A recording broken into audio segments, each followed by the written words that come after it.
September 2022, genap 5 bulan Haji Bakri Siddiq SEMSI mengemban amanah sebagai penjabat Wali Kota Banda Aceh. Kepala Biro Perencanaan dan Kerjasama Badan Nasional Pengelola Perbatasan atau BNPP dilantik sebagai PJ Wali Kota pada 7 Juli 2022 lalu berdasarkan Surat Keputusan Mendagri nomor 131/1418 tahun 2022. Dalam memimpin Banda Aceh, setidaknya ada 5 arah kebijakan pembangunan yang diusung Bakri Siddiq untuk 1 tahun ke depan pasca dilantik, yakni penguatan penegakan syariat Islam, reformasi birokrasi, pemberdayaan ekonomi, pelayanan publik, dan peningkatan kualitas atau fungsionalisasi infrastruktur. Di samping itu, dalam SK Pelantikan dan Arahan PJ Gubernur Aceh, ia juga diberi tugas melanjutkan pembangunan, termasuk menyukseskan tahapan Pemilu Kada Serentak 2024. Pembenahan tata kelola keuangan dan tata kelola pemerintahan turut menjadi prioritasnya. Pada tahap awal, pria kelahiran 27 Agustus 1967 ini menginventaris segala hal yang masih menjadi permasalahan di kota ini. Bukan dari belakang meja, tapi turun langsung ke setiap kantor pemerintahan secara maraton, terutama yang berhubungan langsung dengan pelayanan publik. Belusukan ke pasar-pasar, rumah masyarakat kurang mampu, hingga pengecekan jalan atau drainase pun kerap dilakukannya untuk mengetahui kondisi real ibu kota Provinsi Aceh. Berikut sejumlah capaian positif Bakri Siddiq selama 5 bulan menjabat sebagai PJ Wali Kota Banda Aceh. Membenahi kondisi keuangan Pemko Banda Aceh. Begitu menahkodai Banda Aceh, Bakri Siddiq menerima warisan berupa 2 persoalan krusial terkait kondisi keuangan Pemko Banda Aceh dari pemerintah sebelumnya. Pertama, sisa utang tahun anggaran 2021 sekitar 23 miliar rupiah. Dan yang kedua, potensi defisit anggaran tahun ini yang mencapai 225 miliar rupiah. Beban keuangan yang berat itu belum termasuk tambahan penghasilan pegawai atau TPP yang belum dibayarkan dari Januari hingga Juni 2022. Bukan hanya itu, alokasi dana gampung atau ADG yang mencakup gaji aparatur dan operasional kantor desa juga belum terselesaikan.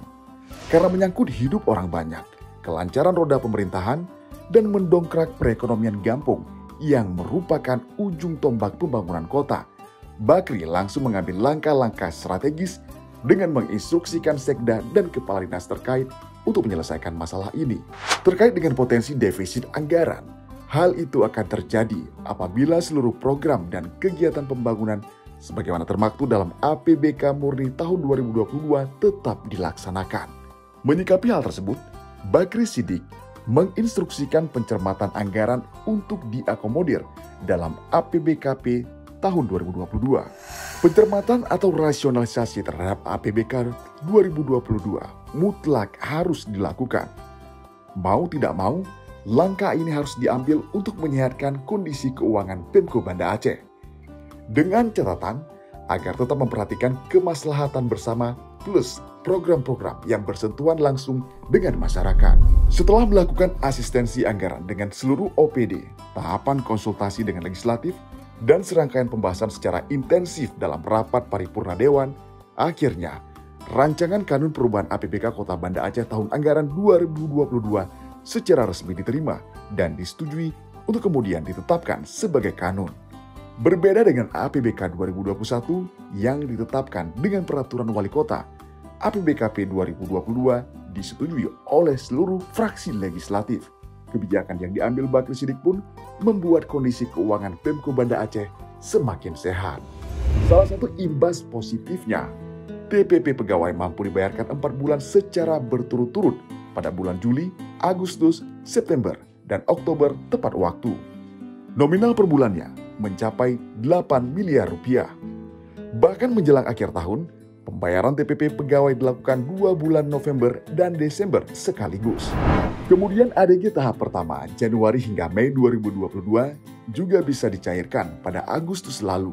Nilainya mencapai 22,9 miliar atau setara dengan 40% dari total ADG 2022. Untuk ADG tahap kedua atau dari Juni hingga Agustus, sekira 13 miliar rupiah juga telah disalurkan pada awal September lalu. Selanjutnya, sisa anggaran ADG juga dipastikan selesai di penghujung tahun. Menjemput bola dana pembangunan dari pemerintah pusat. Awal September 2022, Bakri Siddiq melakukan kunjungan kerja ke Gedung Direktorat Jenderal Cipta Karya, Kementerian Pekerjaan Umum dan Perumahan Rakyat PUPR Jakarta. Di sana, ia menyerahkan proposal program bagi masyarakat berpenghasilan rendah. Hasilnya, Kementerian PUPR langsung menyahuti dengan program rehab dan pembangunan ratusan rumah duafa di Banda Aceh pada 2023 nanti. Selain itu, pusat juga akan mengalokasikan anggaran untuk pembangunan jalan, drainase, IPAL komunal, infrastruktur air bersih, dan sanitasi. Total anggarannya mencapai 170 miliar rupiah. Adapun sejumlah proyek akan dimulai pengerjaannya tahun depan. Di antaranya pengembangan jaringan distribusi dan sambungan rumah air bersih dan pembangunan IPAL skala permukiman di sejumlah desa. Kemudian pembangunan dan rehab rumah masyarakat berpenghasilan rendah sebanyak 135 unit, pembangunan jalan lingkungan sepanjang 2,1 km, dan drainase lingkungan 4,4 km.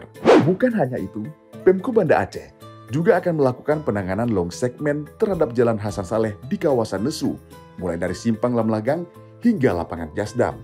Total dana APBN untuk pembangunan IPAL, rumah duafa, drainase, dan jalan ini mencapai 50 miliar rupiah lebih. Atensi Bakri Siddiq terhadap pelayanan air bersih juga begitu besar. Untuk mengoptimalkan pelayanan Perum dan Tirtadaroy, PJ Wali Kota gencar melobi pusat untuk merenovasi bendungan karet di Krung Aceh yang menjadi sumber baku produksi air bersih selama ini. Khusus untuk renovasi bendung karet ini, anggarannya mencapai 123 miliar rupiah dan telah disetujui oleh pemerintah pusat. Sesuai rencana, pengerjaannya akan dimulai juga tahun depan. Meningkatkan pelayanan publik. Menyangkut pelayanan publik dari persentase 100, jika ada 10% saja yang komplain, Bakri Siddiq menilainya belum sukses. Dan untuk memastikan pelayanan publik tetap prima, ia pun kerap melakukan inspeksi mendadak ke sejumlah dinas, terutama dinas dan instansi yang bersifat langsung dengan masyarakat. Mal Pelayanan Publik atau MPP di Pasar Aceh merupakan salah satu tempat yang kerap ia kunjungi. Kepada jajaran MPP, ia menegaskan aparatur harus mampu merubah mindset, memahami dirinya sebagai pelayan masyarakat, bukan malah dilayani. Menurutnya, masyarakat tidak boleh menunggu lama untuk mengurus keperluan perizinan maupun non-perizinan. Layanan kepada masyarakat harus dapat dipermudah, cepat, tepat, efektif, dan efisien. Perbaikan pelayanan Perumdam Tirtadaroy juga menjadi prioritas PJ Wali Kota. Menindaklanjuti keluhan masyarakat, ia pun menginstruksikan Perumdam Tirtadaroy untuk menuntaskan masalah tersebut dalam waktu yang tak terlalu lama.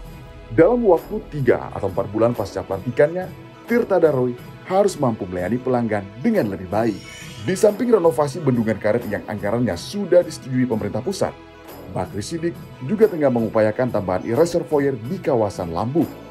Dengan adanya tempat penampungan baru ini, stok air baku untuk proses produksi Perumdam Tirtadaroy ke depan akan selalu tersedia.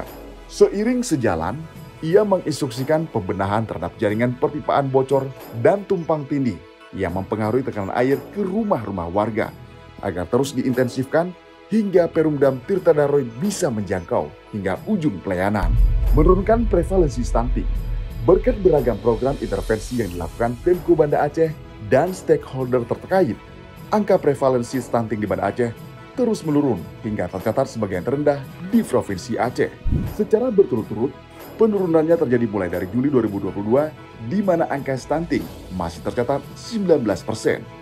Kemudian Agustus turun menjadi 14,84%, September 14,21%, dan Oktober menurun drastis sehingga tersisa 7,44% saja. Adapun sejumlah upaya penanganan stunting yang telah dilakukan Pemko Banda Aceh di bawah kepemimpinan Bakri Siddiq adalah mengoptimalkan kinerja tim khusus percepatan penurunan stunting yang diangkat berdasarkan SK Wali Kota. Tim ini terdiri dari lintas SKPK terkait, yakni Dinas Kesehatan, DPMG, DP3P2KB, DPPKP, dan dinas terkaitnya, termasuk para camat, ibu-ibu PKK, hingga akademisi. Semuanya berkolaborasi menurunkan prevalensi stunting di kota ini. Setidaknya ada 2 upaya yang dilakukan tim gabungan tersebut, yaitu intervensi spesifik di monitoring dinas kesehatan yang ditujukan kepada anak dalam 1000 hari pertama kehidupan. Lalu intervensi sensitif yang dilakukan melalui berbagai kegiatan oleh SKPK dan pihak terkait lainnya. Sejumlah program pun telah diluncurkan Pemko Banda Aceh kepada masyarakat, mulai dari memberikan edukasi gizi, menggalakkan inisiasi menyusui dini, imunisasi dasar lengkap, hingga distribusi dan pemberian makanan tambahan bagi ibu hamil dan anak balita gizi buruk. Di mata Bakri Siddik, ujung tombak suksesnya penurunan stunting adalah layanan kesehatan di tingkat kampung. Oleh sebab itu, ia turut mengoptimalkan keberadaan posyandu di desa-desa untuk mengedukasi kaum ibu agar memastikan kecukupan gizi bagi anak-anak yang masih balita. Di samping upaya internal, Pemko Banda Aceh melakukan pencanangan gerakan imunisasi dan stunting Aceh atau GISA bersama pemerintah Aceh. Pemko juga menjalin kemitraan dengan lintas sektor lainnya, di antaranya dengan Bulog dalam penyaluran beras Fortifit kepada balita stunting di wilayah Banda Aceh. Untuk mendukung keseluruhan program dimaksud, Pemko Banda Aceh pun mengalokasikan anggaran khusus untuk penanganan stunting. Total anggaran yang disiapkan mencapai 17 miliar rupiah. Secara simultan, dinas bersama stakeholder terkait meluncurkan beragam program penanganan stunting hingga ke tingkat desa. Bakri Siddik pun optimis, program penanganan stunting di Banda Aceh akan berjalan sukses dan angka prevalensinya semakin menurun.